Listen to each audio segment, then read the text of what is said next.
rescue one. Sheds hit the fan and we're overrun. Sending boys in the trucks with the 50 cals. Tell every swinging dick bringing extra rounds. Hang in now, boys, we're on our way. Don't send them on to heaven before we get a taste. Whoa, cry havoc, let's slit the doors of room.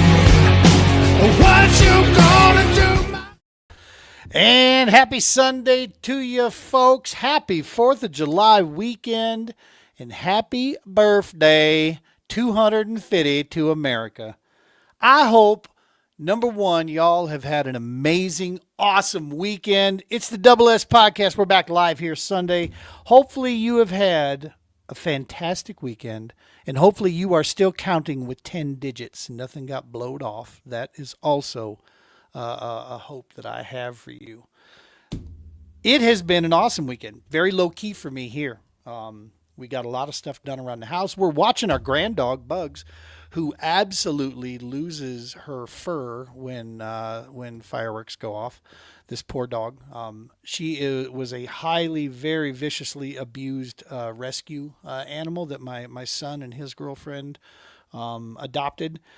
She's great now. She does well, but she does have a few things left over from the past, and that's one of them, man. So, yeah, they're on vacation. We got her here. We're taking care of her. She's doing awesome.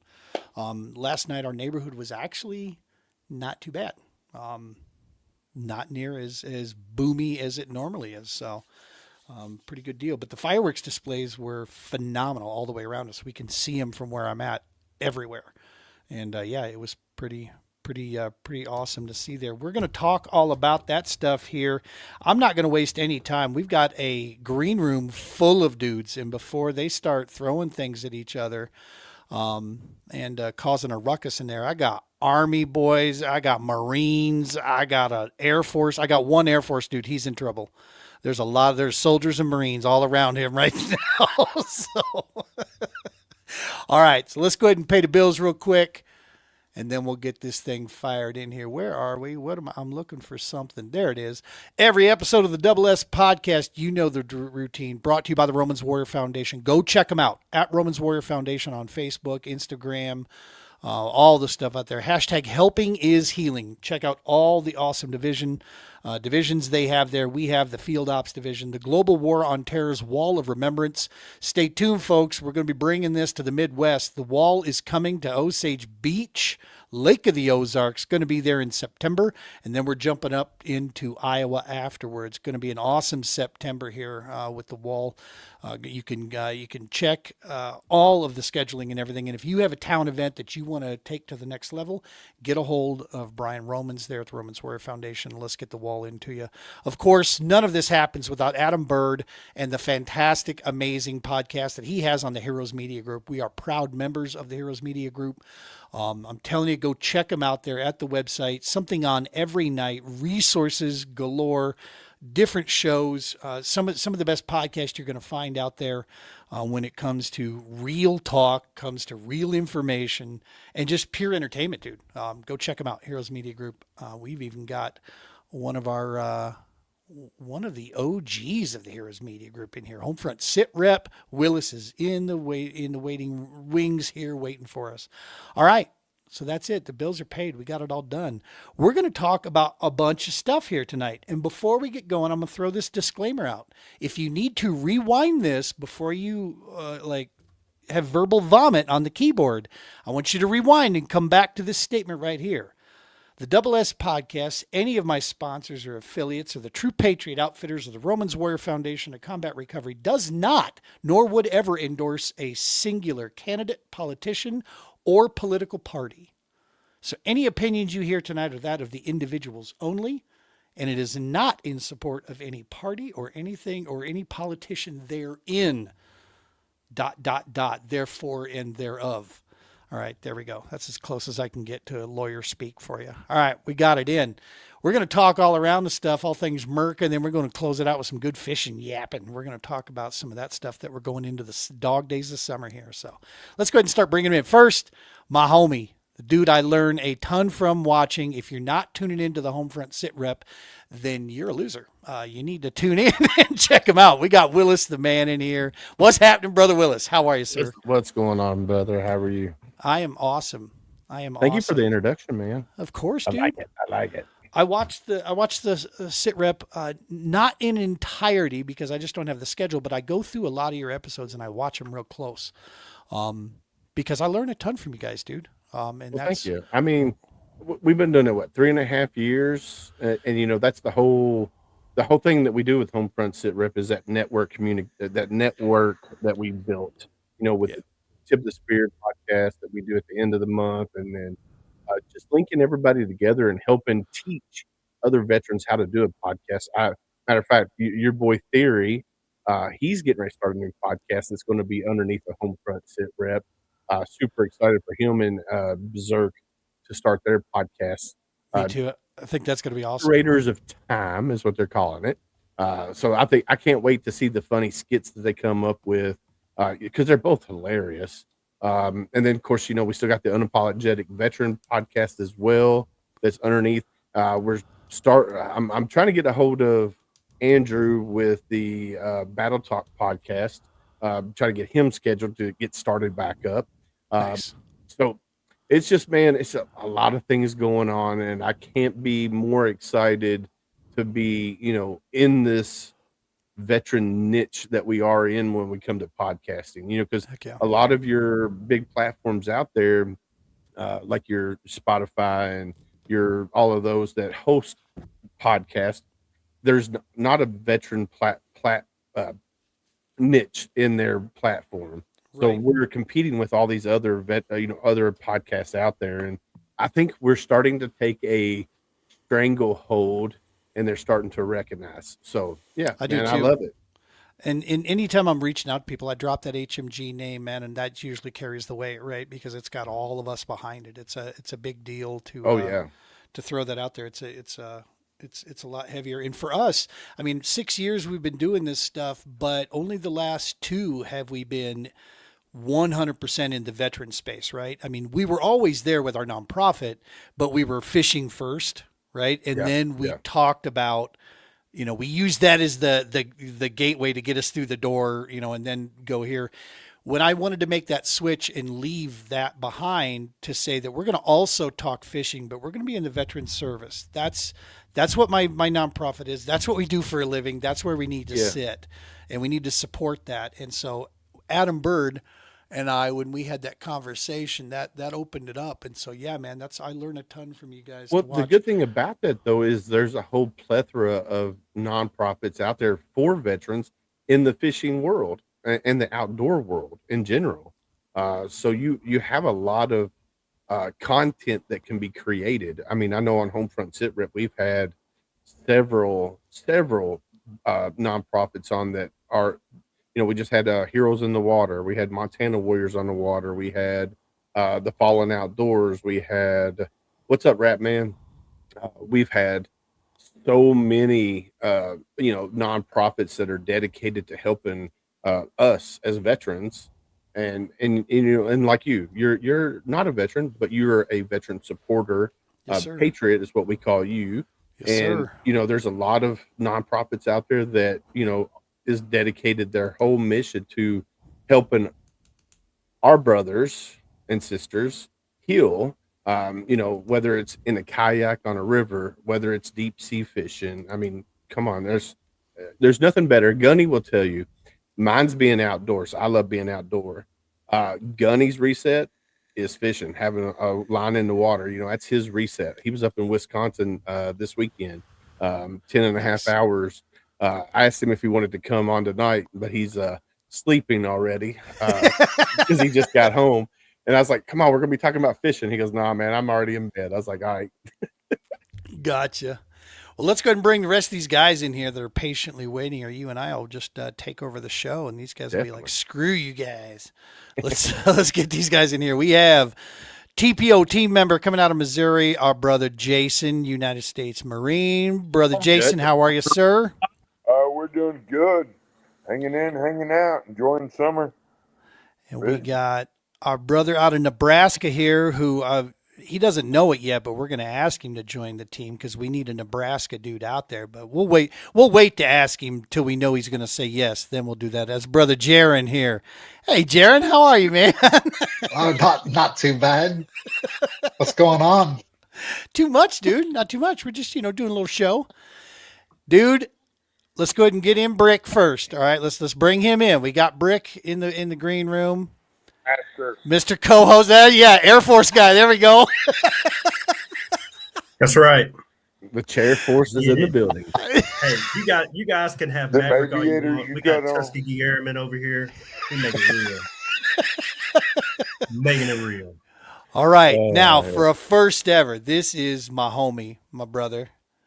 This man has, he and his best friend have been unbelievable to the True Patriot Outfitters, everybody, my entire family. We're getting him in here. Brother Joe, U.S. Army vet. Joe, welcome to the show, dog. What's going on, gents? He's got a voice for this, too. I mean, he's got a face for radio, but, man, his voice is right there.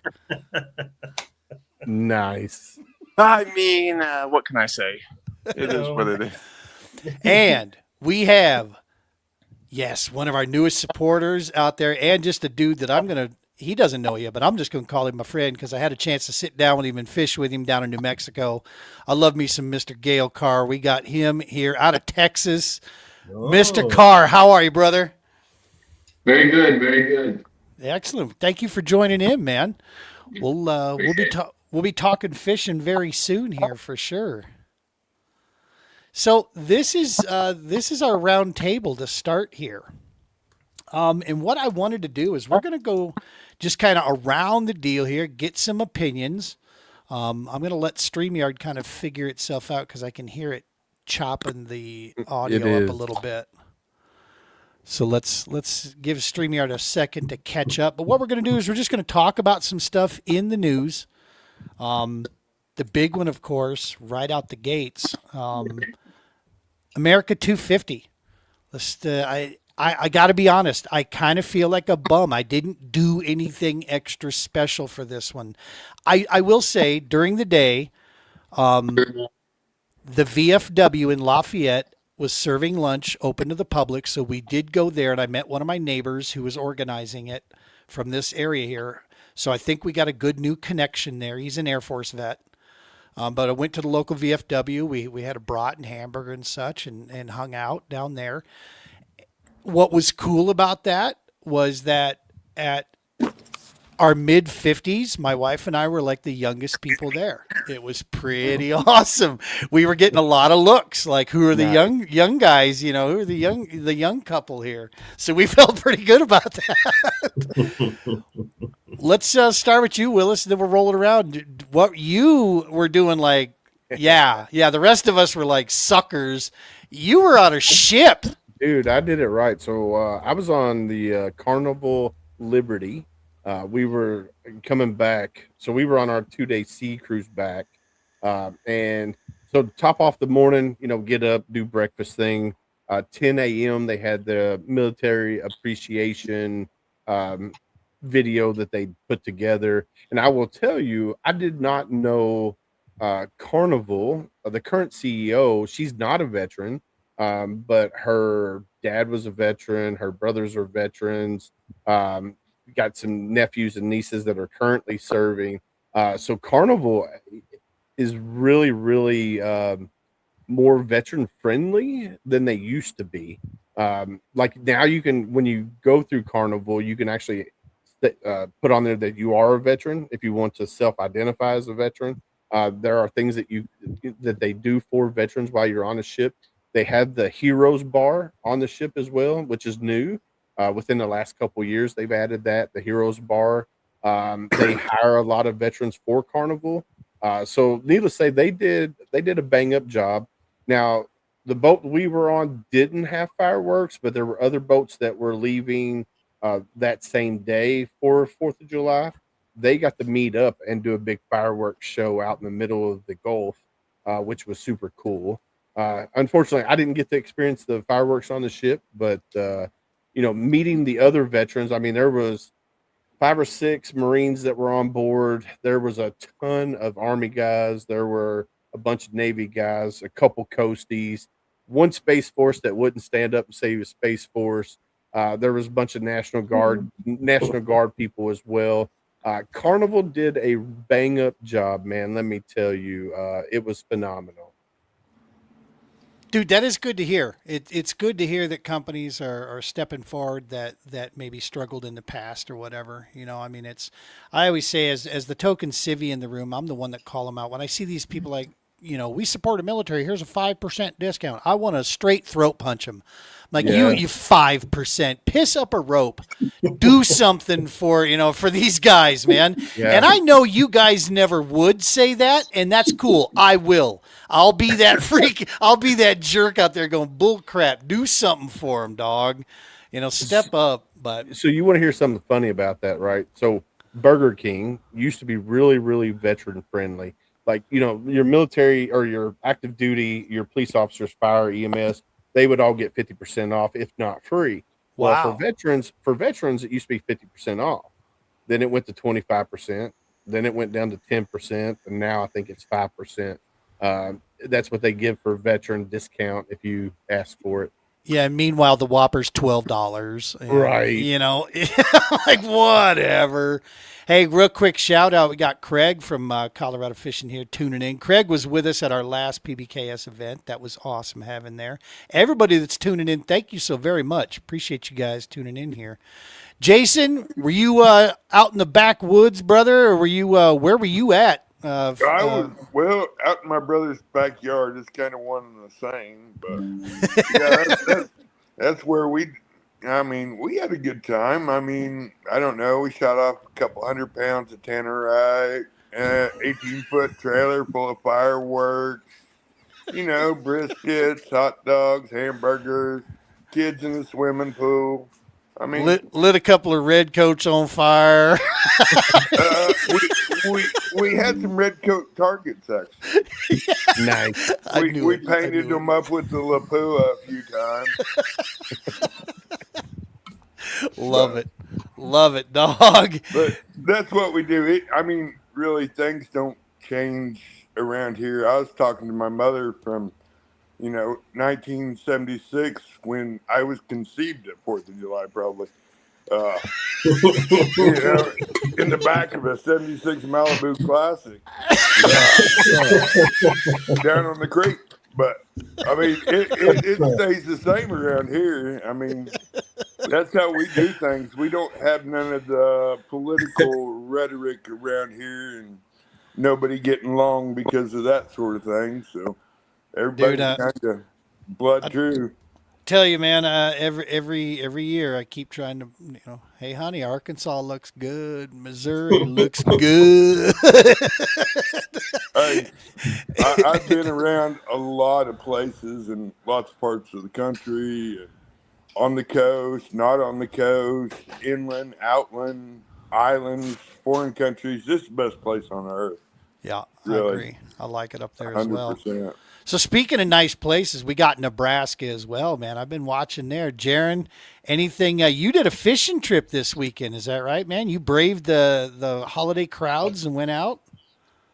I'm always out. It doesn't matter if it's crowded or not.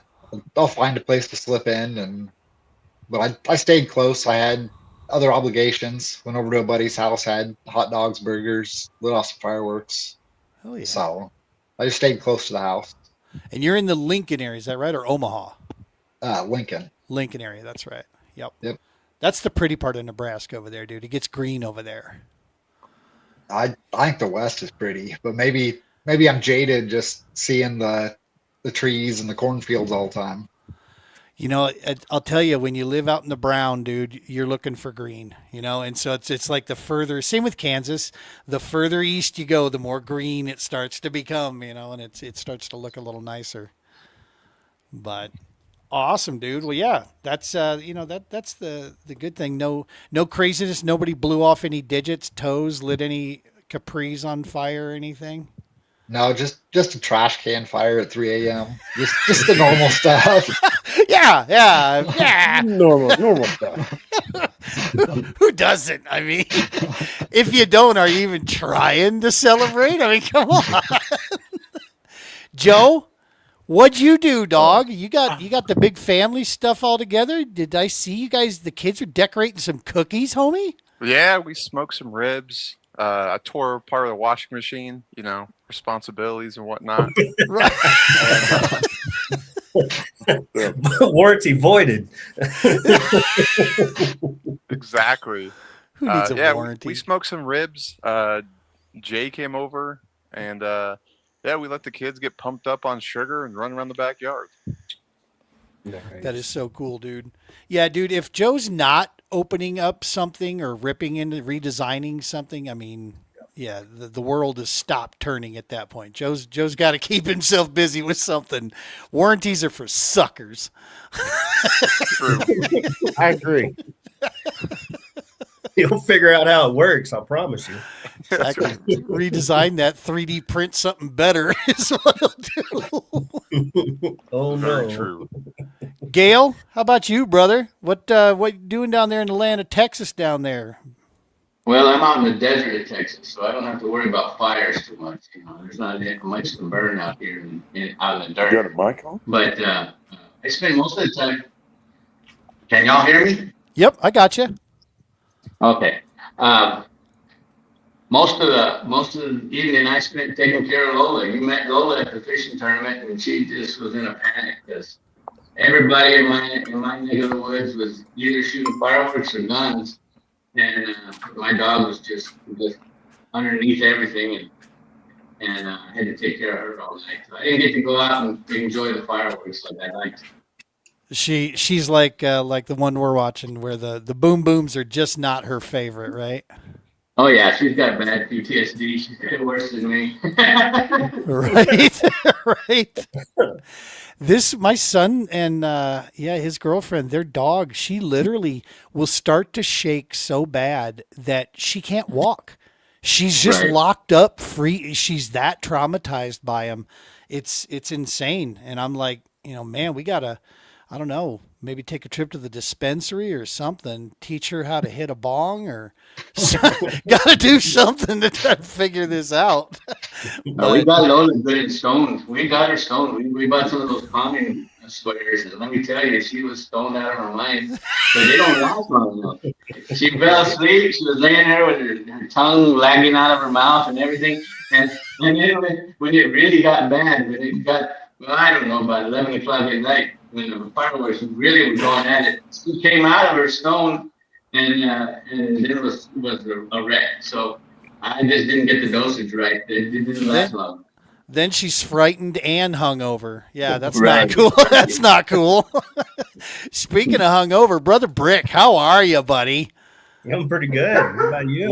What I don't see the piano or the fireplace anymore. So in the background. I had to take a trip over to Gunnison. I got some work I got to get done this week over here in the St. Louis Valley.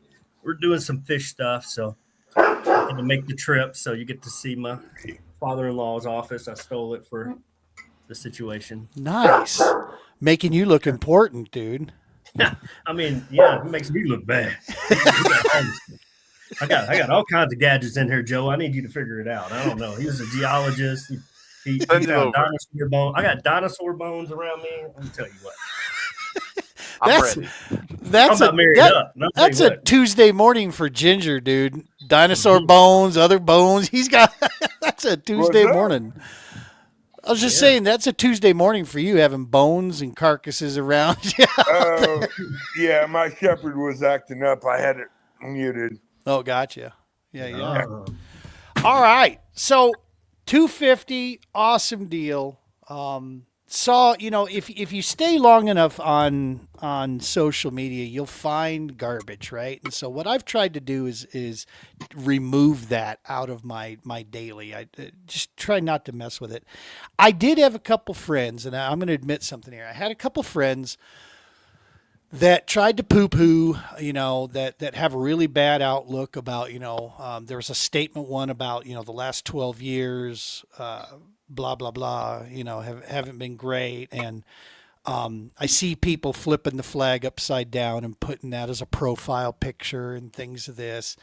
And I'll be honest with you, for about 5 minutes, it got underneath my skin, right? And I'm like, it was getting to me, and I'm like, do I say something? I mean, they're my friends, right? And then about 5 minutes by, it kind of passed me, and I still say this is me leaning on my faith a little bit more. No, dude, because as long as that's the extent of what this is their right, right? And it's men like you that are on my screen here that fought for that right for the people to have dissent if they wish. I'll be honest with you, I just felt bad for them because their political or ideological thought pattern or hatred of a certain person, they missed a chance to have a historic moment in time to celebrate because they were upset. And I honestly pity that, man. I feel bad for them. I hope they find some peace and can put that stuff to the side and stop missing these amazing opportunities that come around, like America's 250th birthday, dog. I mean, you're not going to see another one that iconic, right? I mean, most of us will all be 6 foot under by the time 300 rolls around. So Speak for yourself. I'm working on an anti-aging potion as we speak. There we go. Fountain of youth. I need that. That's what he's drinking right there. I'm telling you. Right. This podcast is going to be over, and he's going to get carded for lotto tickets. Trust me.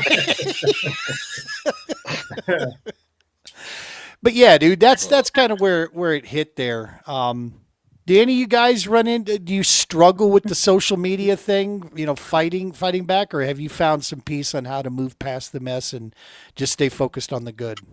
Well, I just focused on the good. Like if I see negative stuff, man, I just like let it go in one ear and out the other. I guess I learned that a long time ago when I was in the Marines. Just let it go in one ear and out the other because there's always going to be stupid people on both sides of the world, man. Whether they're this way or that way, there's going to be stupid people, and that you just gotta overlook them and just move on and focus on what you're focused on. Don't worry about what everybody else is focused on. And that's what's wrong with the world today is everybody is focused on everybody else but themselves, and that's what's wrong with the world today. I agree. I think there's too much. It's too easy to bitch and whine, and not so easy to come up with solutions. I see these people that change their profile that they do. I'm in support of this, but really though, are you? Or are you just throwing something, up on your Facebook page? Because I'm sorry, that doesn't count. All right, fucking go do something, right? I mean, get involved, And it takes me to this next one. We just had the primaries just take place in Colorado. Both sides. There are some initial thoughts that maybe in some of the studies that we don't have the exact numbers yet, but there are some polling numbers that come out that says like 2/3 of the registered voters out there don't vote. Like 2/3 don't vote. Yeah, but they want to sit and complain about it though. That's my point. It's like, but I know 7/8 of them are going to bitch and whine and complain about any and everything and change of, I support this and whatever, but they don't do anything to get involved. And I'll be honest with you, I think one of the greatest psyops that was ever laid down is convincing people that because of the way our system and the delegates and all that kind of stuff works, I think the biggest psyop was just convincing people that their vote didn't count. And somehow they bought that. It's like, 100%. Look, I get it that the system is kind of screwy. We might need to readjust that one day. But, dude, your vote still is desperately needed. Look at what's going on the Republican ticket in Colorado. I'm not saying yay, nay. What I am saying is that the rubber stamp Republican nominee, which was Kirkmeyer, looks like she might get upset. Victor Marks might take this thing, man. It's like by 1,500, 1,200 votes. It's really narrow, and there's still like, I think like 18,000 votes to count. So it's like it could go either way. But this should tell you. I mean, dude, your vote does count even in the primaries, right? I mean, it's you got to get involved if you want to see something done. I just want to see something different in Colorado, flat out, because we've had 20 some odd years of the same crap, and it ain't working. So something new. I don't care what it is. I don't even have to like you or agree with you. Something new, dude. Let's do that. Hey, Army grows. Yep, more guys in the Army corner here coming in. Mr. Anthony Barrera out of New Mexico. What's up, Anthony? Hey, how's it going, guys? Good, brother. So yeah, that's anybody else got any chime in on dealing with the negative stuff? The thing is, you're talking about the voting. Everybody talks about my vote didn't count. If your vote does count, especially in the Me local personally, I don't and all the local negative. stuff I has to be don't voted even on. see negative. I'm sorry, we had some walk over there. Go ahead, Gail. Finish up.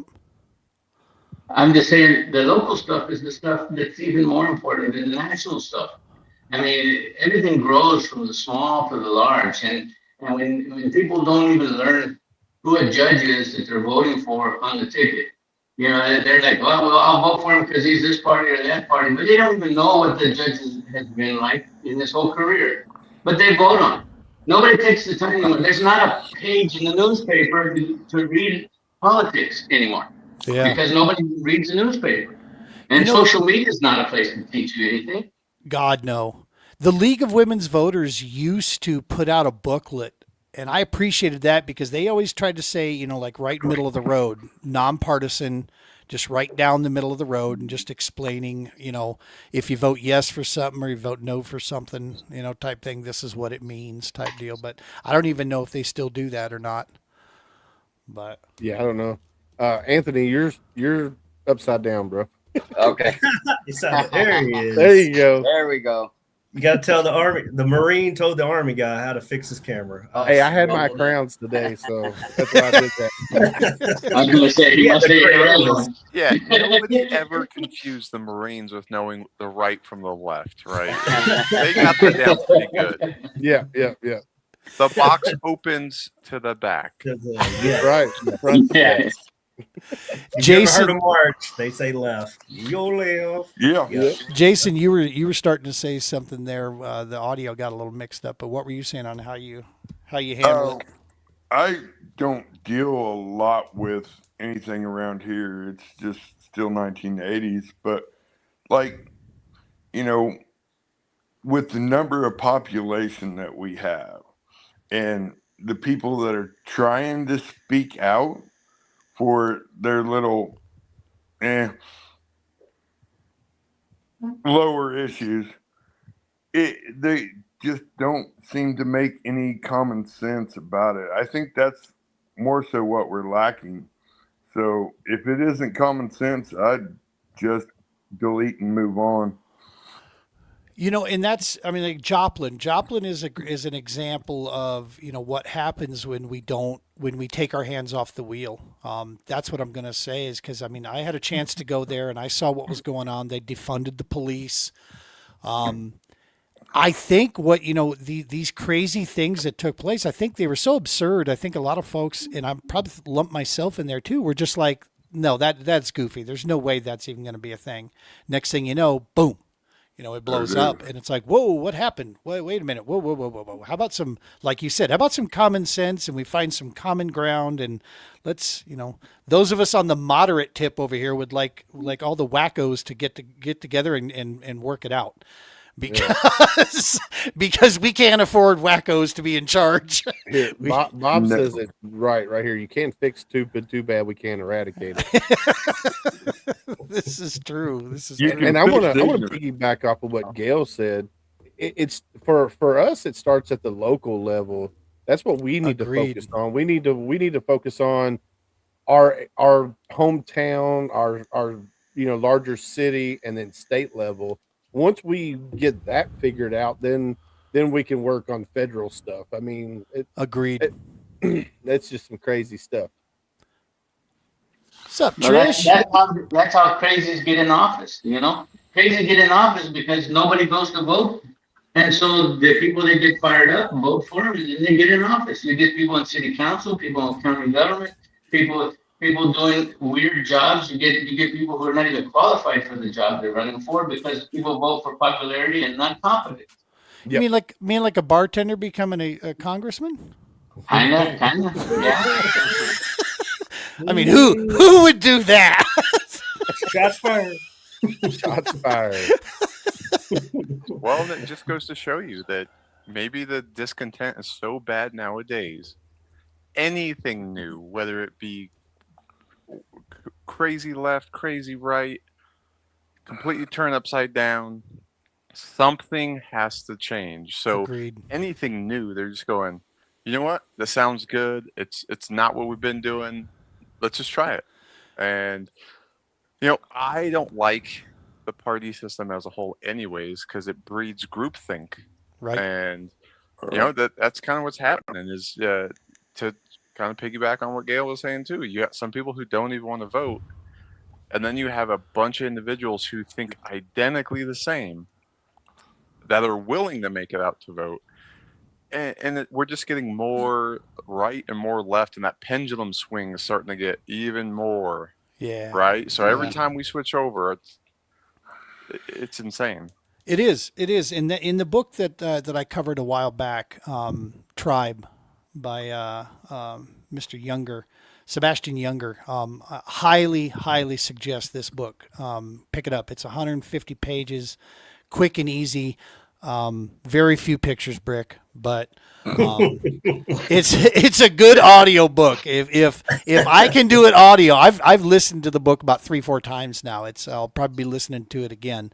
And what he talks about there though is that very concept that we got to start. If one great way that we can do this is stop being and playing into the whole what's different about us. Right? We already know who the nut cups are, both right and left. We got it. We've seen that. How about we start talking about some shared humanity, some shared things like the outdoors, like fishing, like, hey, do we agree that we should take care of our resources? I think everybody agrees on that, right? But now how do we do that?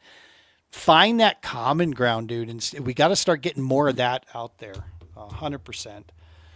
And you talked about it right there, Joe, that it's that left or right, because I think the second PSYOP that maybe this one even came first that was released out there was that if you vote third party, you're wasting your vote.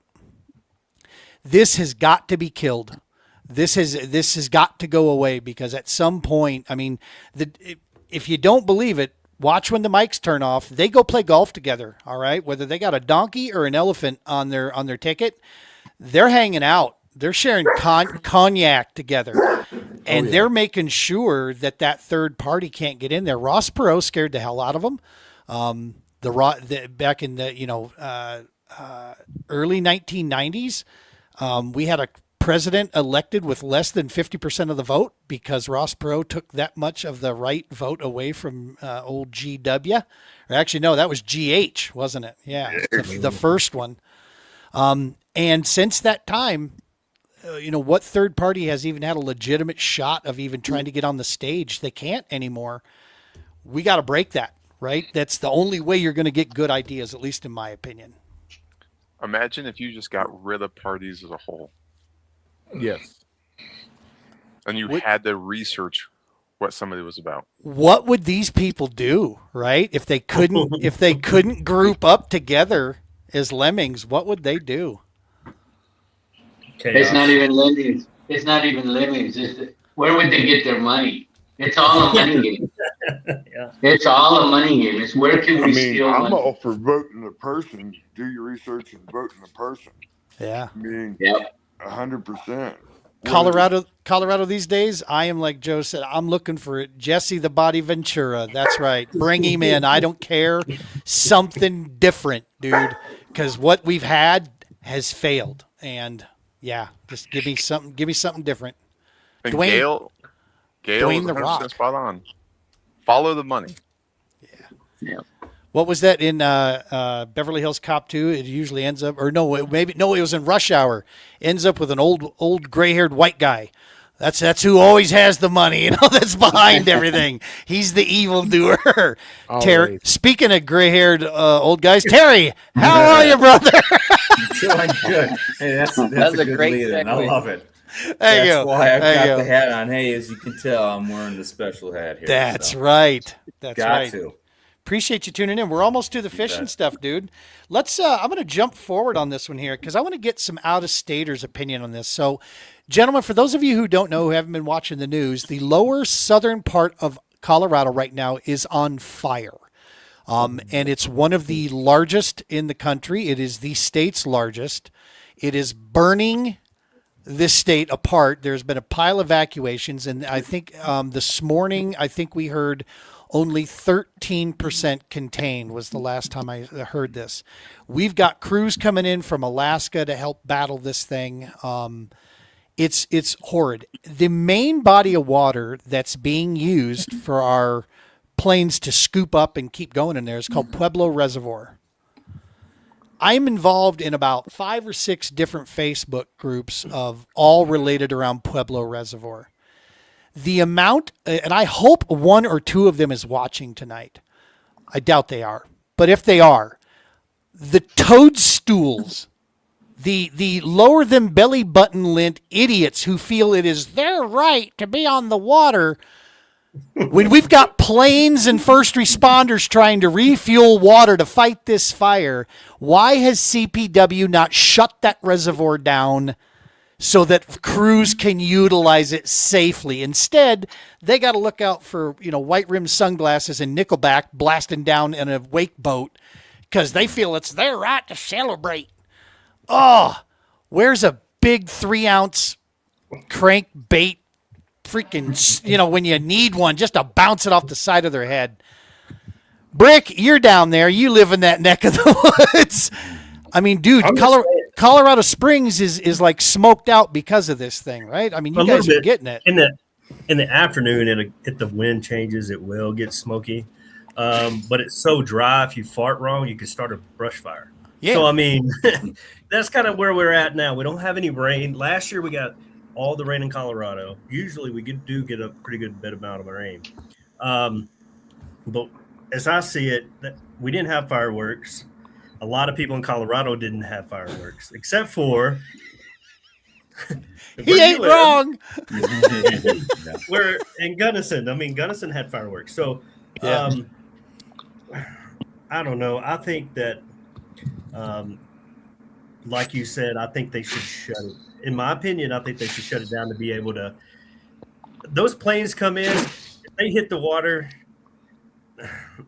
I mean, we got a bunch of military guys here, right? How long does it take that plane to either go up or slow down enough, or they have to stop? You're not going to stop. You're going to run right over that. Oh yeah. I'm a small wake boat. I don't want to get out of the way. And like, come on, guys. Like, well, and it's not. It's not as if pleasure boaters. It's not as if pleasure boaters and wreck boaters are known for displaying common good courtesy, right? For those of us in the kayak game, we are well aware of what these people do. You might catch a white claw, when they come by. So the fact that they're being, that CPW is worried or somebody's worried. Anthony, can you smell the smoke down there in Albuquerque? No, we haven't got any effects from that. But I know when we do, unfortunately, had our fair share of wildfires.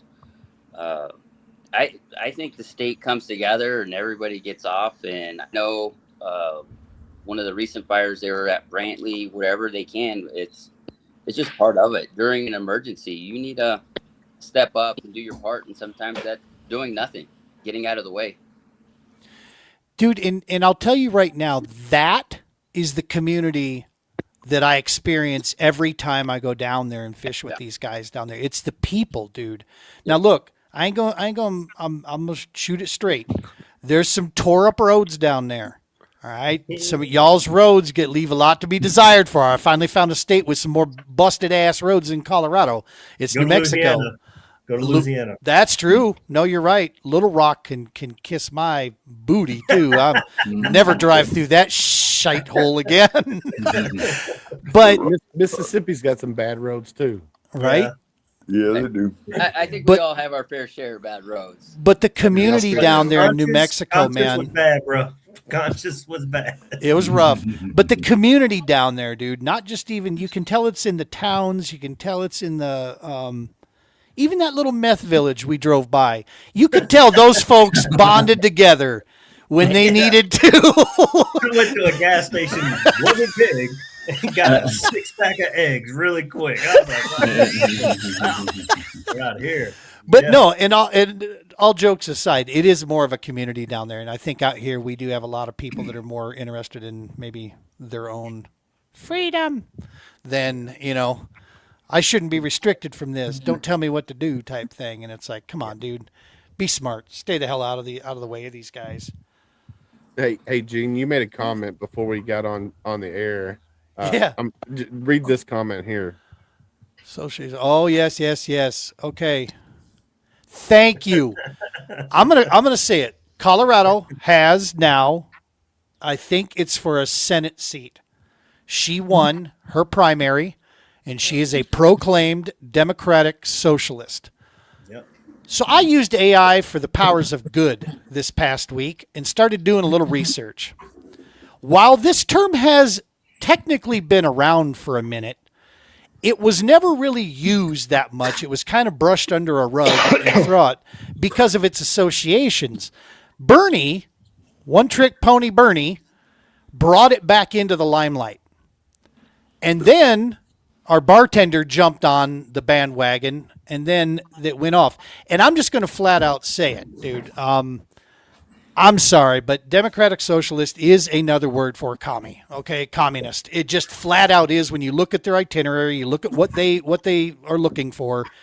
It is the opposite of what our country is. So that scares me. And now Colorado's trying to be like New York. I'm good with liberal point of view because, quite honestly, I have a lot of liberal point of views inside my head, but that's not even liberal, dog. That's just off the deep end. And I've got coming in 2 weeks, by the way, 2 weeks, I've got a U.S. Army vet coming on here. She has dedicated her social media content to exposing what she is 100% behind on this. You guys don't want to miss this. In 2 weeks, Nicole is going to be on here. She's a content provider online. I've been following her for a while. Brains galore. This gal is spot on. It's going to be a good deal on that. But yeah, I agree with homie. It scares me. I want to see all views represented, but yeah, Democratic Socialist, you can flush that. I have no tolerance or time for that. That's scary business, personally. Yeah. Hey, Gene, just to Yeah. throw in there, one of the things from my side is, when we grew up as kids, you didn't have to worry about anything. So from my side, when it comes to the politics and where things are going, I worry about my children, where things are going, what they have to experience now. Is that Right. going to continue on even jokingly when we're 6 feet under? Right? Where is it going to be at that time? I really see where my kids, I want them to be able to experience good stuff. And right now it's not great. I can honestly tell you, it's a struggle. And to see them go through some of this stuff and bringing stuff up and having to, separate with their friends at young ages because of politics or whatever, that's disturbing. It really is. It's kind of goofy that the kids think that they've been taught that there's no way out of it and that it has to be divisive. And that's just totally against what we grew up with. We grew up with, it's cool to be different, dude. It's okay. You know, we were slapped around if we were picking on the different kid. You know what I mean? It was, you hook, yeah, he's a knucklehead, but he's our knucklehead. So that's that. And let's just move on. Yeah. Nowadays, it's like, yeah, you can't talk to each other or whatever. Goofy stuff. Well, and to Terry's point, I mean, we've kicked around the idea of homeschooling for a couple of years now, and the biggest argument's always been, well, yeah, but you got to let them socialize with other kids and this, that, and another. And now I look at it, I go, I don't want my kids to socialize right now because they're getting locked into these ideologies at such a young age that I just want you to be smart. I don't care if you can talk to somebody. Just tell me you're smart and you understand how things work. Yeah. You can operate on your own and take care of yourself and your surroundings. Yeah. Well, the good thing about homeschooling though is there are communities for those kids to socialize within the homeschool community. It's getting bigger, isn't it? Oh yeah, because where I'm local to here in Kentucky, they have their own high school graduation, but they all do like prom and stuff together. So they socialize, but it's not on like on the public side of things. They keep it within their own community, and I think, I think it's amazing that they do that. That's going back to homesteading, going back and doing homesteading. Eventually, I see a lot of people going back to that way of life because world today, man, is a hell in a handbasket. I hit the lotto, boys. The compound is getting made. All right, 5-acre plots. There's going to be a river canal system connecting all the 5, and then we'll have a big ass pond right in the center. Right, Jason, you are not allowed to wash in that. All right, you are not allowed to go down there. You can do that in your own creek. You should have seen me at the Current River this weekend. I was down there at the boat launch. Had my ivory soap. Just a going at it. I love you, dog. Why not? That's what it's for. That's right. Heck yeah. Same water everywhere. Guys, I associate our immigration problem we got with all these people coming in. All these people that are coming in, leaving countries because they don't want to make their place better. And they come here. I'm not talking about the bad ones. I'm talking about the ones who are people we want here, But the problem is the vacuum they leave when they leave their areas, those places get worse because they don't stay and fight for what's better. And I want to associate the whole homeschool thing the same way because how many people actually go to school board meetings? How many people actually go and sit in the classroom with their kids? I mean, all homeschool parents, they care about the kids, and they're the ones who would be active. But when they pull the kids out, they no longer participate in that school district. And the school district fails a little more because they don't have the support of more responsible adults. And there's the problem. We need more people. And I hate to say this, but I'm skewed on this because I'm a president of a school board. I actually work my butt off to get things done right for the kids. But the ones that are always the problem are the ones whose parents don't participate. Yeah. The ones whose parents don't care. They expect the school to teach them morals. That's not the school's job. The school's job is to teach math and reading. But no, they want us to teach values. They want them to teach all this other stuff. And it's like, no, we don't need to be doing that. And fortunately, I'm part of a very small school district. So we still spank kids. We still watch the teachers and don't let them get carried away and tell the kids crazy things. But the problem is all these big school districts, they don't have parents that go in there because the parents just think it's babysitting. Well, most of the populace, though, they want the school district to teach that as long as it falls in line with their belief. Don't teach something else type thing, right? And you're right, though. I mean, it's a double-edged sword, though, I will tell you, for a lot of parents, too, because you go from one extreme to the next. They're either not involved or it's the helicopter parent, right, that is involved too much trying to get in there. So it's a tricky deal. Well, we're talking, Pueblo Res down here. We're talking fishing. Gentlemen, we are going into July right now. It is the dog days. Something came out of this last PBKS event. Before I start sending this around the table here to start talking about some fishing, something came out of this last event here, and I wanted to reiterate it. I said it when I was half asleep and kind of beat up. My voice was all jacked up last week afterwards from yelling at Brick the whole weekend. But Brick, you're not allowed to do that over there. Joe. He was my partner in crime. I wish Joe would have been there. He could have backed me up.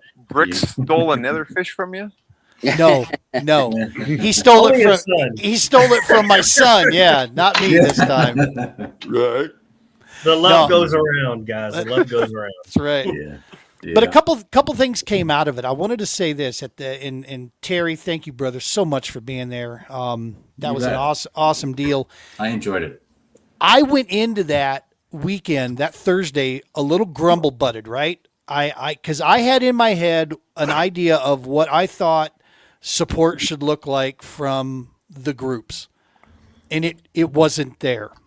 And so here I was, a little bit, I was going into it riding dirty already out the gates. And thankfully, I rode with a couple guys that didn't let me think that.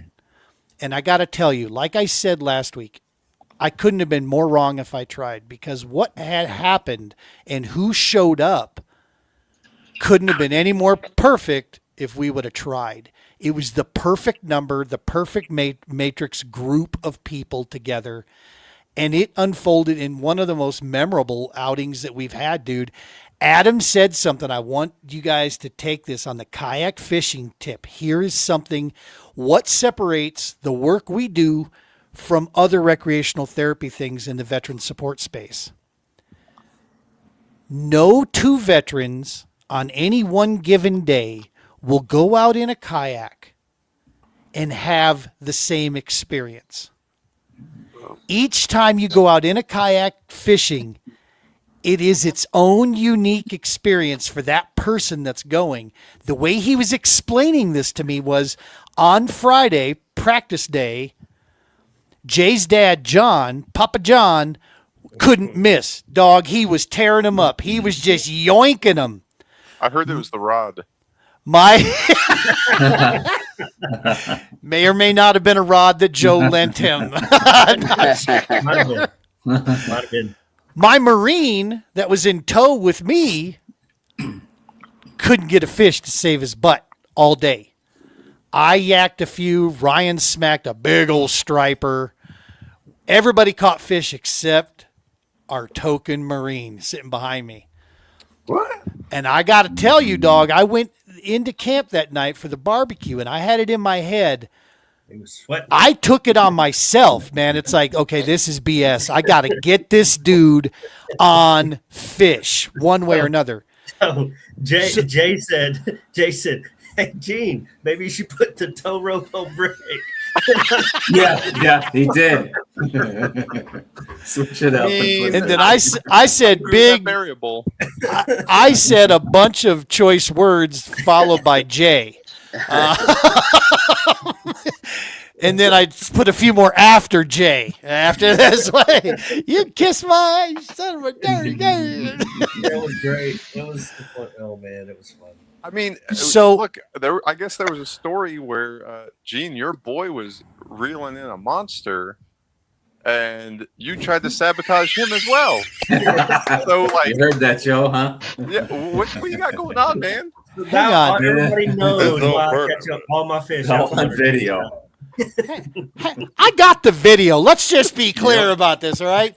So leading up to this event, my motor, when you hit the button, will sometimes not respond to the remote, and it just takes off. I have run into docks. I ran into the dock there at Navajo. Ran into the stupid docks down there at Navajo because my stupid motor didn't want to stop. I have nearly fallen out of the kayak because it started, I started going to the right at 80% power, and then I can't get it to stop, and it just keeps going. So now I'm like trying to hold out for 8 seconds on a bucking horse. And that may or may not have happened when I was trying to net my son's big ass striper. My kayak took right off after him. So literally the kid, like football days, came back. As he's reeling in this striper, he sees me coming at him. I'm like, I can't stop. He stiff arms my kayak motor, Duka, and knocks me out of the way. It was awesome. Yep. And then I netted the fish for him. It would have only been better if I would have bumped the fish off his bait with the net. That would have been the capital to it. But yeah, no. So this deal here, he says this, and then we start listening to them tell the stories, because then tournament day shows up and it flips. Roach gets on fish. He's catching fish. First ever freshwater, first ever bass. The pictures, this Marine's shoulders came up on day 2. You can see him. I mean, he was so juiced, so jacked for nailing those fish. And Papa John didn't catch a damn fish. Yeah, but Gene, you got to remember the locals in the area. They were they were going crazy for him. All you hear is, Yep. Oh, yeah. But, dude, yeah, that is true. There was a little boat of some locals over there when Adam first hooked them in. And I was using live scope. I was doing everything I could. I'm like, okay, Adam, right back here, brother. Throw. I got movement over here. Throw in here. Try this on your retrieve. And bang, we got him on a couple fish. Good enough to secure that plaque that Brick whooped up. So to have the guy we took with, and like he said, he goes, that was 2 total different trips from Friday to Saturday for me and 2 total different experiences. He goes, and I am so thankful for both of them, dude. And I'm like, oh my gosh, I never even thought of that. The kayak actually, it's not just about the fish. It's not just about, this or that. It's all the details leading up to it build a completely different day each time you take them out. Joe got suckered in, man. His first time out, we put him on fish galore, and next thing you know, he's dropped like $6,000 on fishing gear and kayaks and all kinds of shit now. Rod. I'll throw it in and be shopping on my phone, and there we go. He fished with corks, guys. He fishes with a cork. Right. It works. What were you saying, Terry? I was going to say, even though like the days from the not catching anything to catching something, the evenings when we connected, like I say, I'm not a vet, but I've had family that have and stuff like that. And I'm always want to be able to help in any way, and seeing that camaraderie and the true person come out and just enjoy. It doesn't matter. Like you say, it's not really about the fishing. You said that, Gene. It's about connecting, being able to get out, connect, learn how to kayak fish, learn some of the techniques, and then talking it over at nighttime. And that was like just a life changer for me, because this is the first time I've ever been out to one of these. That's and so I cool. can tell you, it's better than even doing. Sorry, Anthony. It's better than even some of the tournaments that we do. But I do love going down. Now I have to take one step back. The New Mexico guys and their tournaments are phenomenal. It's community down there. It's community. It's community. It's exactly it. It's a big community and everybody's welcome. It feels like the same way with this tournament. Just felt welcome from the beginning. So Terry, you missed out. You missed out, Terry, because when we were down there with Anthony, we had Uncle Billy. Yep. We had Uncle Billy. Oh my gosh. Who's Uncle Billy? I missed this one. Gorillas coming out of the ceilings and UFOs. Let me tell you. Uncle Billy is the veteran generation of why most of these guys here can't go to the Philippines, why you can't go to Thailand. It was Uncle Billy's generation that did that. Probably Gail's generation, too. I think so. We ain't saying nothing. I haven't laughed that hard in at least 10 years. And when Uncle Billy came out, he was like, yeah. And Jay got it started. Jay was like, hey, tell me about the UFO. Yeah. It's like, oh, you want to know about UFOs? But, I got you. That goes back to what Terry's saying about these events. Hey, if I'm we get missing out on together in the conversation, evenings. I can't hear half of everybody. We got you, Jason. What you're saying, Anthony? These events that you're putting on, that's what it's about, is just like Terry's saying, getting together in the evenings, talking, sharing stories. I've heard everybody tell their war stories, and then helping each other out. We're competing, but we're not. Yeah. We're out there having a good time, and you helped me remember why I got into fishing and what it was all about. Yeah. And it's changed my outlook this whole year. Love it, dude. Look forward to these events, and they've been great. Yeah, man. Well, we're excited about October 10th. We're coming to New Mexico. We started the year in New Mexico. We're going to end the season in New Mexico.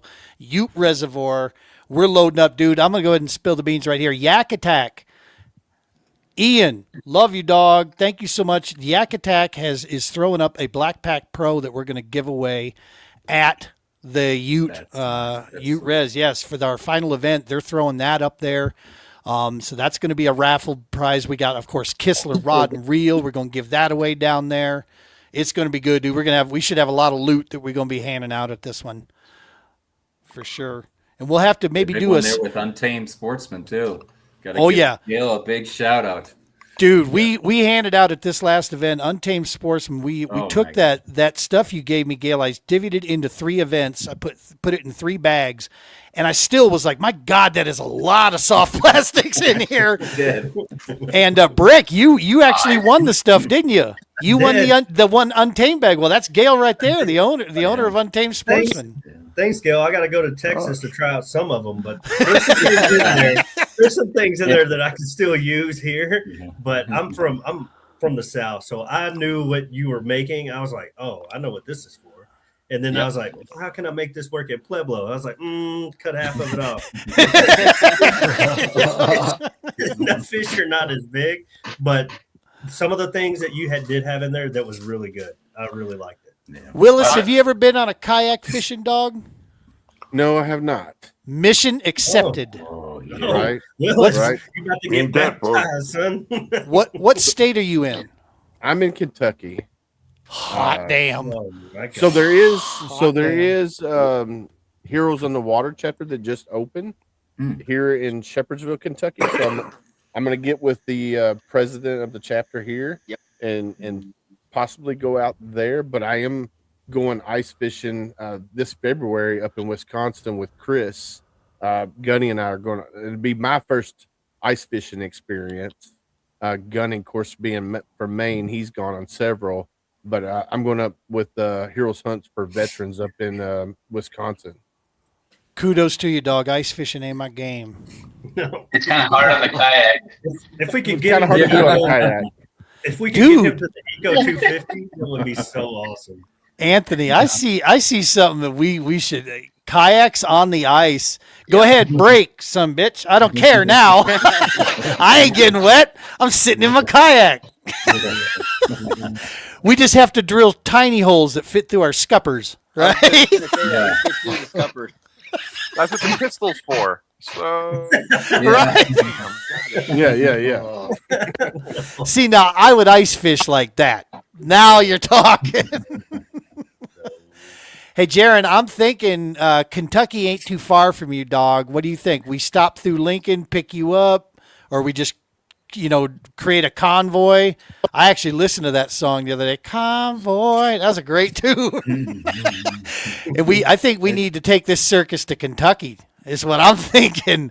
Hey, there's plenty of places to go. Let me tell you. Oh Lord, yeah. How close are you to Kentucky Lake by chance? So Kentucky Lake is probably 2 hours away, but so I'm closer to Nolin Lake, Taylorsville Lake. What other lakes are close by? Quite a few lakes that are close by.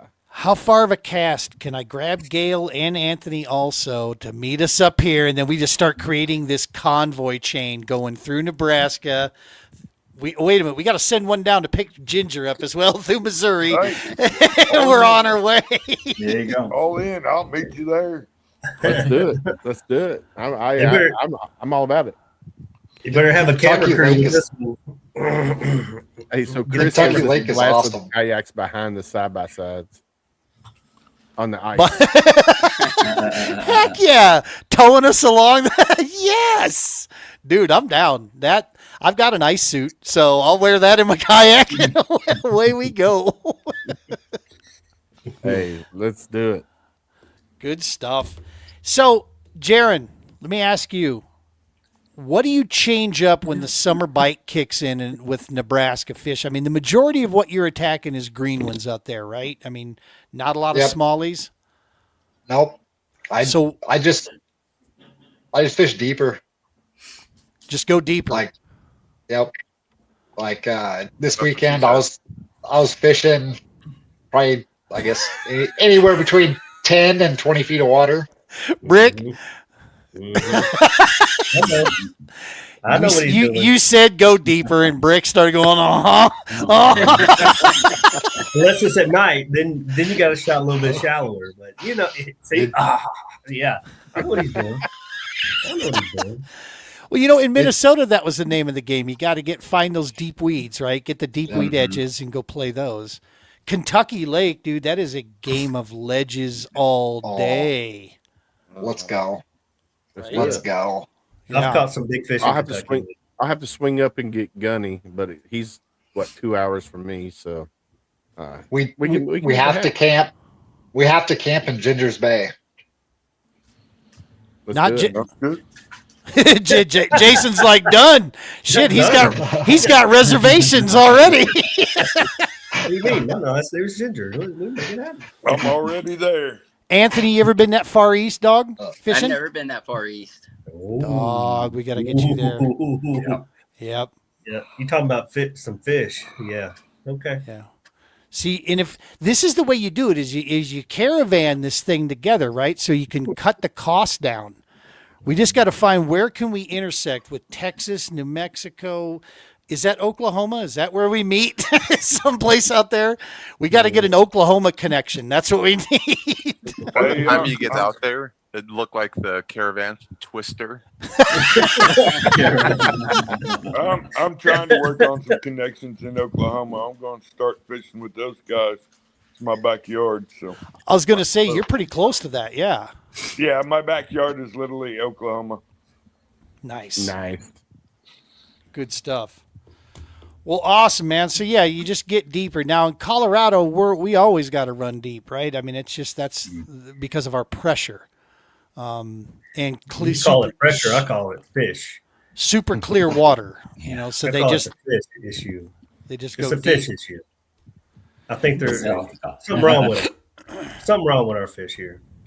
There are, but I have no problem saying it. Our bass don't act like bass should. So while the environment looks the same on some of the New Mexico lakes, the bass down there are not cross-eyed and bucktooth like ours are. All right. Maybe it's because I set the hook too hard and it made a couple of them stupid, and I'm just That's kind true. of spread that gene around a little bit. The New Mexico bass act like bass should act down there. Yeah, but if you're not fishing with Anthony's New Mexico rig, you're not. This is true. Yeah. I'm just being honest. He showed me how to do it, and I'm like, how does this work? It worked. It worked. I have tried throwing it at Stanley Lake, and I have not caught a fish on it yet. But it's you're not because in I'm Mexico. exactly In Colorado, you got to have like 6 pound, 3 pound, 4 pound. Got to have a cork. You got to spit on it. You got to hold your leg up. You got to do a little circle and be like, all right, guys, I'll see you in a minute, and then catch your fish. That's kind of how it goes here. It's not like normal bass fishing. Like Terry can probably tell you. He goes, you've been to New Mexico, right, Terry? Oh, yeah. Oh, yeah, it's different, right? No, it's different. You got Jared over there in Nebraska. He's ripping big ones with shoulders on it. And Gail, he can follow a guide boat and just catch all the fish he wants. I'm going to say, you're in Texas down there, Gail. San Antonio. Where do you do the majority of your fishing? Is it in Texas, Gail, or do you jump to other states these days? I mean, Texas. You're super busy with most of your stuff. So traditionally, I fish Elephant View, but when I go east, I'll go to either Amistad or I'll go to Lake Fork or Oichai. Right now, Oichai is pretty hot. Everybody's catching big fish over there, so that's why we're making so many big baits now. But don't count out the 6-inch bait. The 6-inch bait will catch the small fish, and it'll catch big fish. There's nothing wrong with it. Gail, listen. All right, you go to Amistad, you catch a fish like this. That's like an average fish for Amistad. Colorado, average fish, about like that. You fishing like 100 foot of water, and I think, and you got to have 6 pound on, or they'll just look at you. They'll just look at your bait, unless you're Joe. I mean, Joe goes out into, what were we at, Gene? Were we in not Stanley? We were in Quincy, yeah. And he just got like, all right, guys, see you later. And he goes like literally 10, 20 yards from me, and I see him hook up, and he looks back around like, is anybody seeing this? And he catches a monster off of a little bait about this big. I can't figure it out. I've done my best. I did pretty well here. Finesse worm. is usually the go-to ticket. So we got to make the announcement. Joe, who is this is like the first serious year that Joe's gotten into fishing. He's gotten serious about it. He's got a kayak now. I told you, took him one trip and the guy's like, take my money. And now he's bought kayaks and gear and all kinds of shit. He's in. But Brother This is Joe. the first year I learned that you cut the zip tie off the fishing rod. So continue on, Gene. Yeah. You want to talk about fast tracking? We're at Quincy. We're out there doing some fishing, and in the quietest, like ninja-like maneuver, homeboy smashes a 19.5-inch smallie. He puts in the boat. Nice. I mean, for a Colorado smallmouth, this is a dinosaur. Okay, there's not that. That is a truck of a fish for us up here. You got the master angler badge? I happened to screw up. Get it?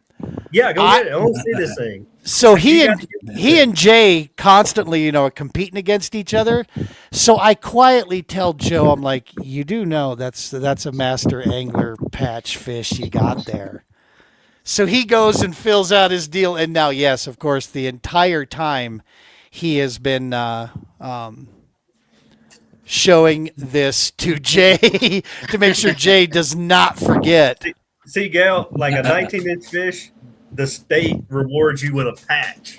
I'm telling you, this is look. Here it comes. Here it comes. Yep.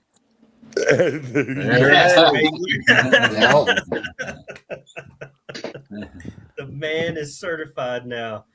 Certified. In Texas, it doesn't. They don't recognize it in Texas until it's 8 pounds, and it's not really recognized until 10 pounds. If it's not 26, you ain't hitting on the board. I promise you. Yeah. All right, and so the other day, I'm talking to Jason Lovell, our current angler of the year, right? He's a Team TPO and he's CKB angler of the year. Dude's a stick, right? Jason will catch fish out of your bathtub. Okay, make no mistake. But I'm like, hey man, we're trying to set up. There's an odd day we actually have to go fishing with him. He's going to be available on like the 18th, 19th, something like that. So we're setting up to go fishing. And I'm like, dude, I'm wide open. You want to go to Aurora? You want to go Quincy, Stanley? Well, he starts like, well, let's do Quincy because I don't feel like waiting until 7 a.m. at Stanley and catching 12-inch fish. The next day, I'm taking his neighbor, who's a Marine vet, and his son. I'm taking them to Stanley. And here Jay's just, Lovell's just trashing on Stanley left and right. After the end of this day, the kid smacks a 16. Dad hits a 15.5. I go on a tear, smack a 17, and then I decided to put a 19.25 in the boat. But I had to send this picture to Lovell. That this was my 15.25 that we had here, and I made sure to send that over to Lovell. Going, here's your 12-inch fish. But yeah, so now that with my 19.25, which I've hit another 19 out of Stanley before. That was my PB before. But with this one, because Joe has a patch, and now Jay, we're putting pressure on Jay. I'm getting a patch sent over to me, so we'll be patch bros. And then putting some heat. We got to put some heat on these guys, to get a patch. So you want to be cool. Program. Yeah. I'm gonna put it on my jersey right here, like Joe said, patch or it didn't happen. He was upset about that, by the way, Joe. He was like, freaking Joe just went out there and got it. He's got a master angler patch now. I got to get one. Now, mind you, before this, right, it's a couple nibbles here or there. Nothing's been biting all morning. Throw out one of the 6-inch worms, right? A little wacky rig. Throw the rod in the holder. I need some yak attack stuff for the yak. Scrolling through the phone, make my purchase. I'm looking at Jay. Jay's just in, just burning that line up. Jay, you catch anything? No. Okay. Put the phone away, make my purchase, grab my rod. Oh, let's pull this 15-inch ring. He's just dead sticking a wacky rig. And that's Joe's way of fishing. He never even knows half the fish he has on the damn line. That's right. It Well, works. I mean, If it with works, Gene, yeah. I'm so empathetic of the poor guy because he looks at his life scope and he goes, "I see that bass," and he throws it in there and he's like, "Why won't you take my bait? Take my bait." Yeah. Oh yeah, no, Flanagan, John Flanagan that we took out there. We go to Aurora. Everybody catches a fish, gets on the board except me. I don't get on a fish, and we're talking, and John's like, "Can you or how old is that live scope?" I'm like, "About a year." He goes, "You might be able to get your money back on that. I don't think it works for you, man." I'm like, "You son of a what the?" So, do you guys get patches down in New Mexico, Anthony? Do they have a master angler program down there? They do have a program where you catch all the species. Oh, Like catch all the species of bass, then you get award master angler, and then I believe they have another one for the trout. nice. Yeah. Yeah, we have participation patches. That's pretty much what we have up here. We got one over 18. Oh, let's give Dude, him a pat. I seriously think the largemouth qualification, I think, is 17 inches. Yeah, it's only 17. Yeah, for a I large. should have sent all of mine in. Dadgummit, Joe. I should have had one for you. Yeah. Out in Kentucky, that's like bait, out there. Texas, that is for Nebraska, sure bait. Yeah. Nebraska is big too. Yeah. There's some monsters in Nebraska. Sure.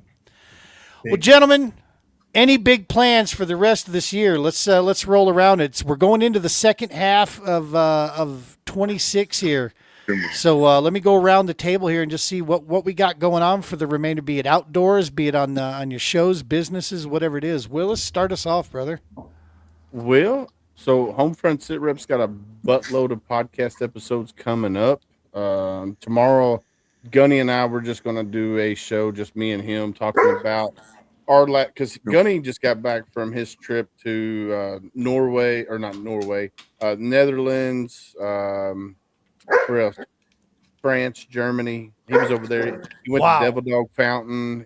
He rose the flag over Bella Wood. Also, so he did a Marine Corps flag over Bella Wood, and then he did the American flag at the American cemeteries while he was over there. He got to bring that back home with him. He got to go fishing in Normandy, out there where they were landing onto the Oh beaches. my gosh. He got to go fishing. So we're going to talk about that tomorrow. We're going to talk about, my cruise that I just came back. We went to Belize, Cozumel, and Roatan. And then we're just going to be bantering back and forth and talking about all that good jazz. And then we're going to start back into our episodes. We got some really cool ones coming up. So we got on July 15th, we got Uncivilized Rebirth coming up. Then we have Brent Bowers on the 13th. July is pretty much packed with episodes. The Bunkhouse podcast and a bunch of other podcasts as well. And we get to go to Wisconsin in February to go ice fishing. So I'm super excited about that. Then we're also going to New Jersey to go shark and tuna fishing in Good June. Lord. In June. So super excited about that. That's going to be fun. And then, of course, we do our annual New Year's trip to the Gulf to do some red fishing. Hopefully we can get some... So this is how the other side lives. Okay, just so you guys know. 100%. Damn, Willis. Willis, let me tell you, Gail knows I'm close. about where I'm about to tell you. If you want to catch some really good freshwater redfish, go on down to San Antonio, just south of it. That's where I got introduced to kayak fishing. Yeah. And those kayak dudes, they rip them. I'm talking So about. we go on a charter out in the ocean. We go about 15 miles out, and this year we fought the dolphins. This year the dolphins got more fish than we did. In Texas. Yeah. The dolphins got more fish than we. Now we still caught our limit. Don't get me wrong. We still caught our limit, but fighting those dolphins, man, they were assholes. Yes.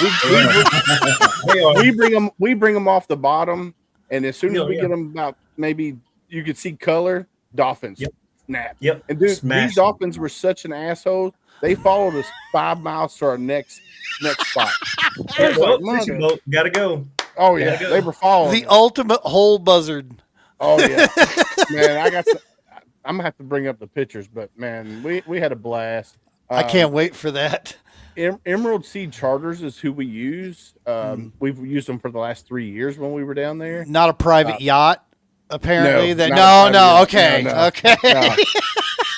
They're very veteran friendly. Let's put it this way. We've Very used them, cool. like I said, for the last 3 years. Because it's my wife and my family, and then our friends, and then we go down to New Year's at Gulf Shores every year, and we've been fishing for the last 3 years. Man, I've had a blast every time that I went out. So cool, man. Yeah, Well, that's all. Other than that, that's me.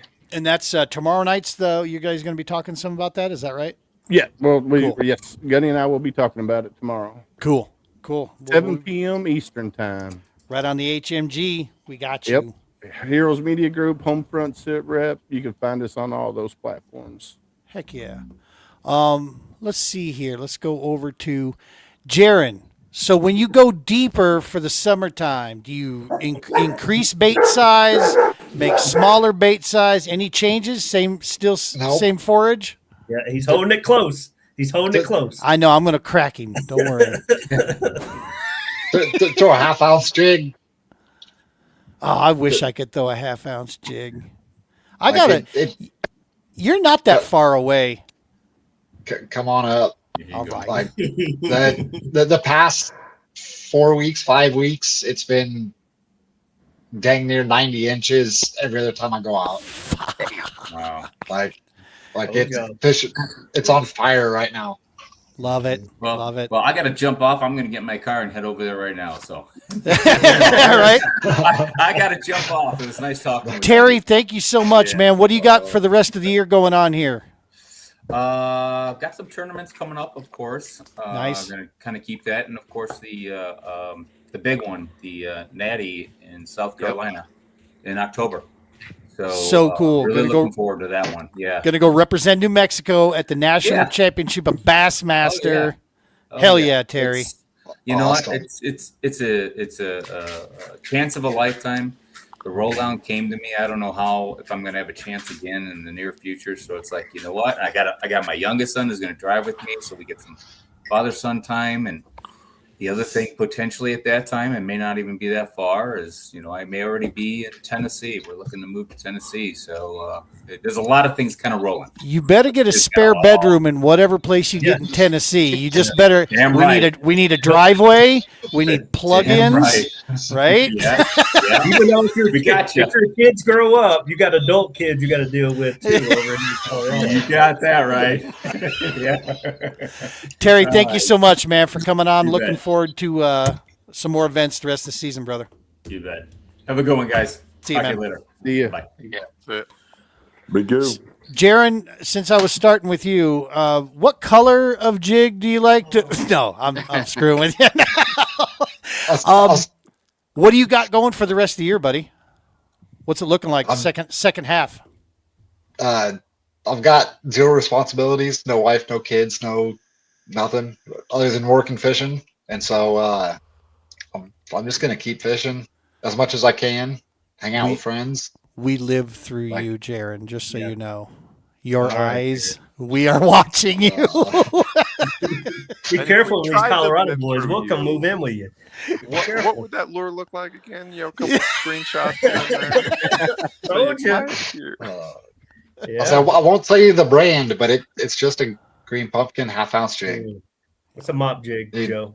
Get you a mop. Throw it everywhere. To throw it in a foot of water, throw it in 20 feet of water. I've actually been thinking of green pumpkin.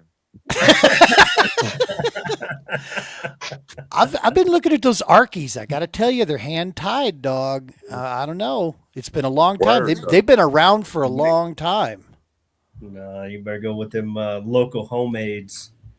That's what he's throwing. I know what he's throwing. Get that green pumpkin with that. Woo! I'm not going to spill it. Joe, I'll tell you. You don't know. I'll tell you what I do know. You Joe, do not. What to throw. He may tell you a jig, but I got you. So you got some stuff for the stick still going? Anything on the national level, Joan? Nope.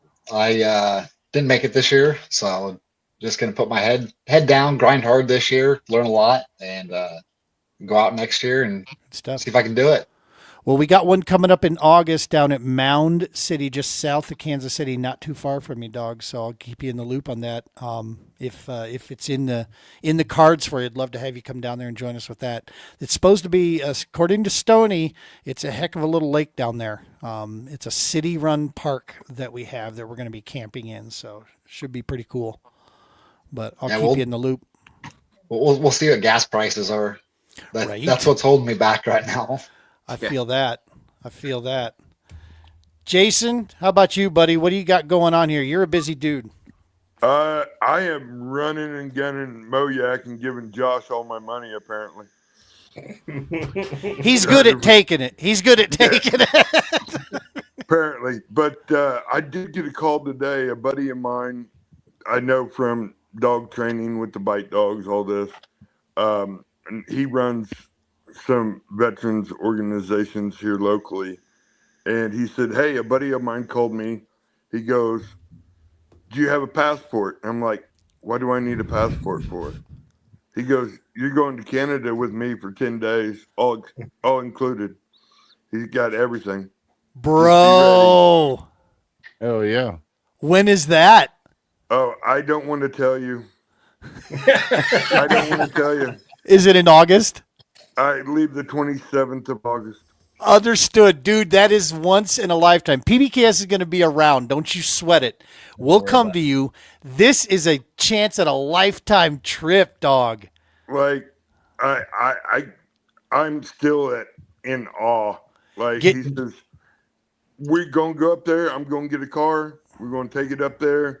My buddy in Wisconsin, we're going to cross the border. We're going to take an 2-day drive to up where we're going. We're going to stay at the lodge for 10 days when we're coming back. Smuggle some maple syrup back. Maple syrup, huh? Yeah. I can probably do that. Right? Well, that's like freshly squeezed up there, dog. Right?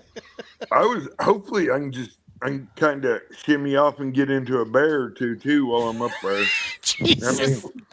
Try not a little less on the shimmy, okay? Just stick to the fish for the love of God. What kind of bear are we talking about there, Jason? Well, it's not like I know where I'm at. It's like drop you off in the middle of nowhere, Rambo. Like, yeah, I do that. I'm good. Yeah, you're gonna have a ribbon wrapped around your head. In? Dude, that's exciting. Walgreens, I think they still do passport pictures and such too. Yeah, I gotta go to the post office tomorrow, get that stuff running and gunning. So get her locked up. That is so cool, brother. That is going to be. Can't wait to see the pictures. That's going to be the hardest part. Is just make sure to get a bunch of pictures. It is so hard for me, even doing all my Moyak stuff and all this, to even try to get pictures because I am so intent on fish and catching fish. And when I get to fish brain, there ain't nothing else but fishing. Yep. I'm actually considering getting some of them El Cheapo video sunglasses with the polarized lenses that will just sit there and take pictures for me, and I can, I'm too cheap to buy the Metas. All right, those damn things are Willis, how many pair of Metas do you own? None. Oh, come on, you're how the other side lives. None. Yeah, no, dude, those things are too expensive, but that is kind of a cool idea. The Metas are junk. Don't buy them. They won't charge. After you got them a year, they don't charge. I have a pair. They're no good. Gotcha. Amazon. They're not Temu brand, but they're Amazon brand, like $55. Ka-chink, ka-chink. And they look kind of Terminator-like-ish. Jaron, do you have a pair? Is that what you're grabbing? Nope, I'm grabbing a charger. Oh, you're getting your jigs? Your special jigs all set up over there? I ain't sharing that live. You want to sit around a campfire? I'll pass it around. But right. There ain't no secrets in bass fishing. That's right. On the Double S, we share everything, Jared. Anthony, what do you got going, brother, for the second half of the season? Taking a little small break, but you guys got the night tournament coming up. Yep. Our night tournament is our next event. We decided to do the youth state championship that weekend as well. So that's going to be fun. I wish I could come down just to watch that. That would be Yeah. super cool watching those guys Yeah. go after it. I'm excited for the night tournament. I think that's going to be a fun event. We've never had one of those. And then let's see. Then in August we have our team tournament at Ute. And then September we have our end of season championship tournament. Yes, that one I'll be at. Yeah, and then October, looking forward to the PBKS coming back. Hell to yeah. Mexico. And The championship September is Conscious and Ute. it's a 2-day tournament, and we're gonna start out, I believe, at Ute, and then we're gonna end in Conscious. Oh, so start in Ute and then come back to Conscious. I think so. Cool. Either way, it's going to be. I've never been to Ute. I'm looking forward to seeing it. Yeah, dude, and that's going to be. I like your idea too, like we were talking about of Ticonderoga. What's the name of the town? Not Ticonderoga. Tucumcari. Oh, Tucumcari? Tucumcari. There it is. King Yeah. Tut. Yeah, I can never get that damn name right. I always mess it up. But yeah, doing something because that's kind of like in between the It's two. in between. Yep. So yeah. Simi, That- Swami, Samsonite. I was way off. Exactly. Cool, man. Any big trips otherwise? Any family outings? You've been doing quite a bit with taking your family out. You're like the best uncle ever, dude. Oh, thank you. I appreciate that. No, it's been a great summer. So just more family trips here. It's been great. And don't lie, it's like boiling hot down there It's right now. Yes. ridiculously hot. Yeah. It was up to hundreds today. Yesterday was actually a really nice day, surprisingly, for the 4th. So it was nice. 98. Is Yeah. that- Yeah. It's a That's a good little cooler.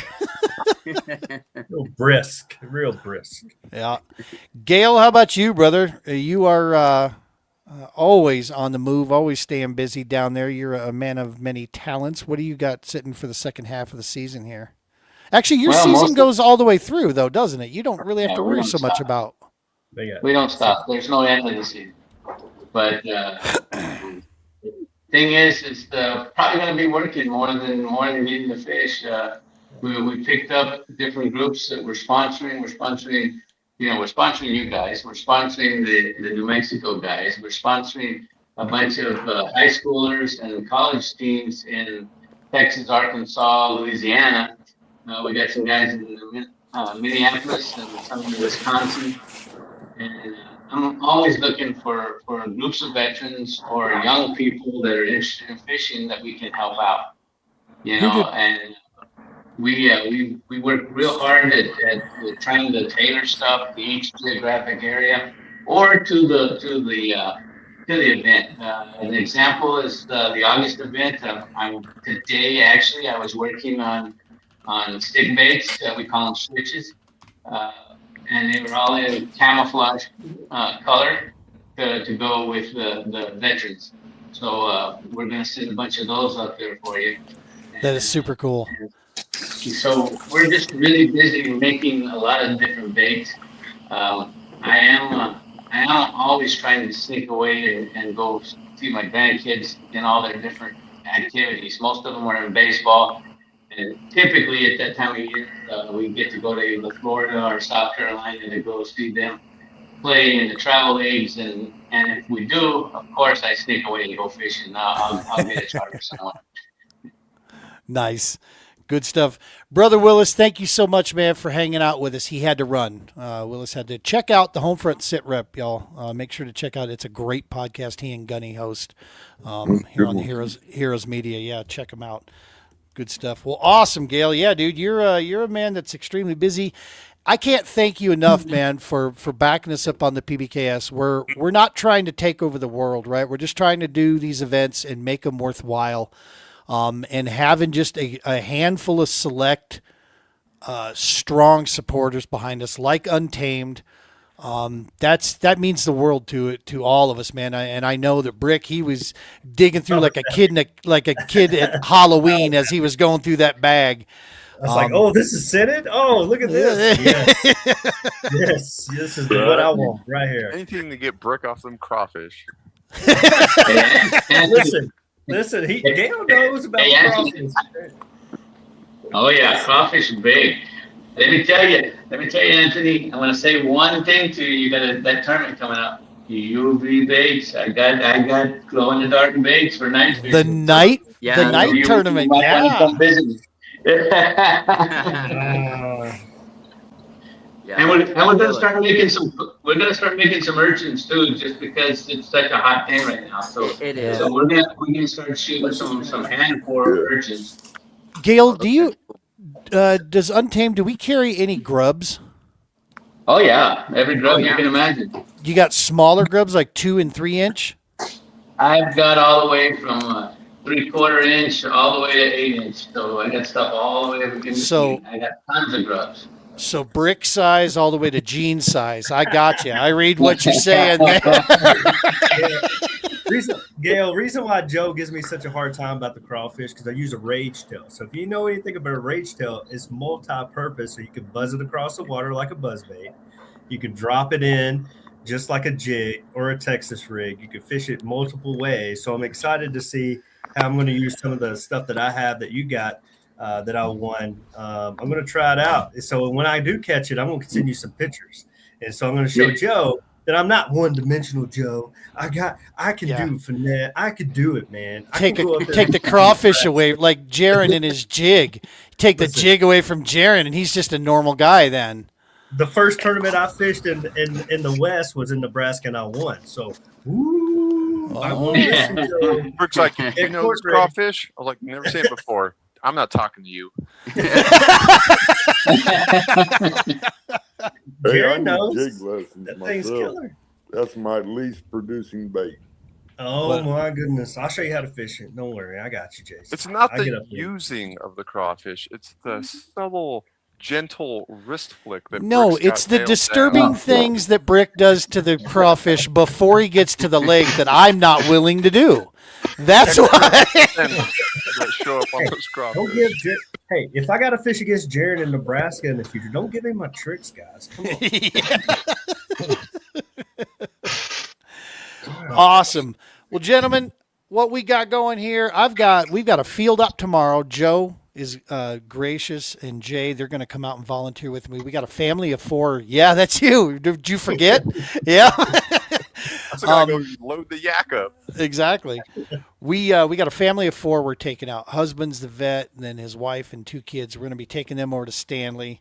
I'll send Lovell a few more pictures of me measuring my fish like that, so he can measure my 12-inch fish.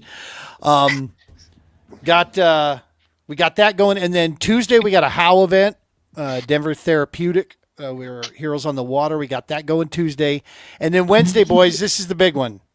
Brick, you jerk, go and get a job. Brick was supposed to be coming with me on this. I was taking one retired Air Force and meeting him up with an active duty Air Force guy out in California. I am making the 19-hour run to Clear Lake, California. Brick got a new job. He's got to be all adulty and responsible and shit. I mean, the U.S. Fish and Wildlife Service needs some help, so I was out here. I was excited. That's very, very rare. It is awesome, dude. I'm very happy for. Clear Lake. I wanted to not drive this alone, but so I'm totally selfishly upset with it. But no, we're gonna try to click off 10 hours on day 1, and then I'll finish out the final 8.5 to 9 on day 2. But I'm going to meet an old buddy, active duty Air Force Tech Sergeant MP out there in the Clear Lake area. Mr. Lucas Snyder. Going to go connect up with him, and we're going to spend a couple days out there.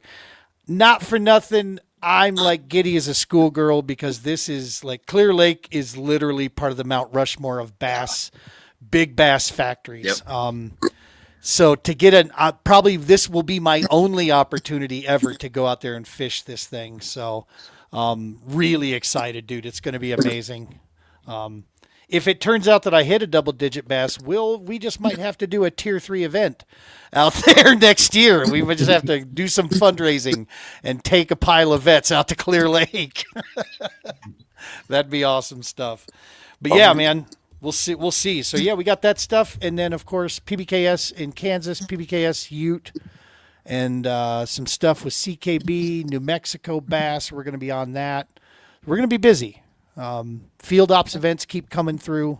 through our Westminster connection over there. So we'll just keep those going. And, of course, then a few podcasts in between.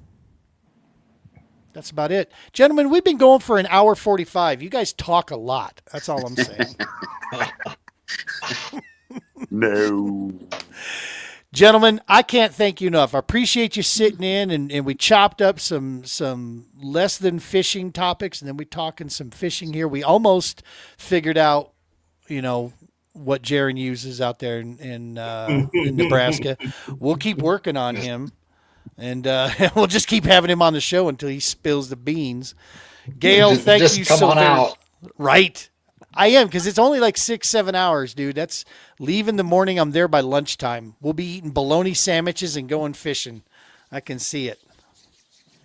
Awesome stuff.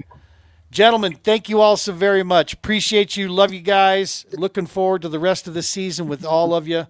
And the TPO and I, we are here anytime. If you guys need anything we can do to help you on the Double S, we got you back. All right, what do we got there? Awesome.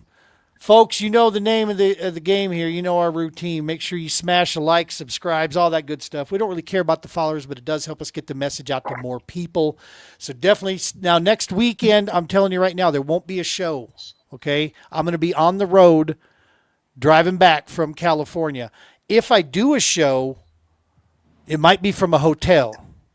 And then I give no guarantees as to what the hotel's going to look like or what the background's going to look like. Okay, I'm going to be in Nevada, in the very north. Last time we did a show trying to out of the hotel caught on fire. So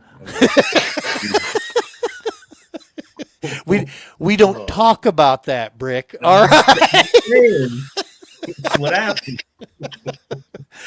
All right, folks. Appreciate y'all. Make sure to check out Heroes Media Group, Homefront Sit Rep, Untamed Sportsman. Check them all out. Thank you, guys. Tight lines. Be safe. Take care of each other. And God bless.